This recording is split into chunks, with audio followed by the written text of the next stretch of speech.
కాపు రామచంద్రారెడ్డి మాట్లాడుతున్నారు. లైవ్ లో చూద్దాం. అదే విధంగా రాయదుర్గంలో కూడా మా భార్య తప్పకుండా పోటీ చేస్తుంది.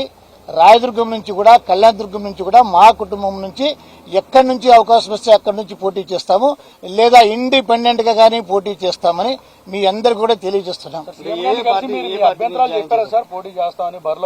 కనీసం ఈ రోజు పొద్దున్న నుంచి 10 గంటల నుంచి ఇంతసేపు కూడా ఉన్నాను, కానీ వాళ్ళు ముందుగానే తీసుకున్న నిర్ణయం ప్రకారంగా మాకు చెప్పుకోవడానికి ఎలాంటి అవకాశం కూడా ఇవ్వలేదు. సజ్జల రామకృష్ణారెడ్డి గారు నీకు టికెట్ ఇవ్వట్లేదని చెప్పి మమ్మల్ని పంపించడం జరిగింది. ఎంత అడిగినా కూడా మాకు చెప్పుకోవడానికి అవకాశం కూడా ఇవ్వలేదు.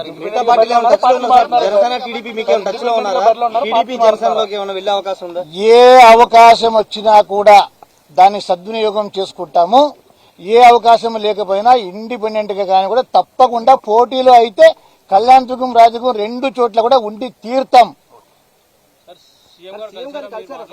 కలవలేదు. సజ్జల రామకృష్ణారెడ్డి గారు వచ్చి చెప్పారు, ఈ విషయాన్ని విని వచ్చేసాను. సీఎం గారిని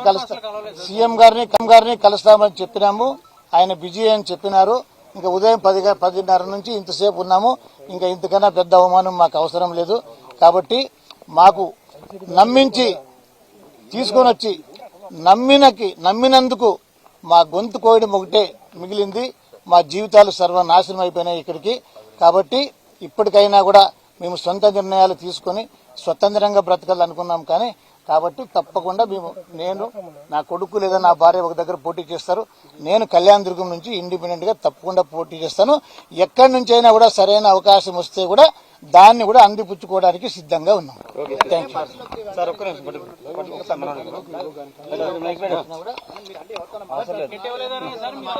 ఇప్పటికీ ఈ రోజుకి జగన్మోహన్ రెడ్డి మా సర్వస్వం, వైఎస్ఆర్ కుటుంబమే మా సర్వస్వం అనుకుని ఏ ఒక్కరితో కూడా మాట్లాడలేదు. రామచంద్రారెడ్డి అలాంటి వీక్ పర్సన్ కాదు.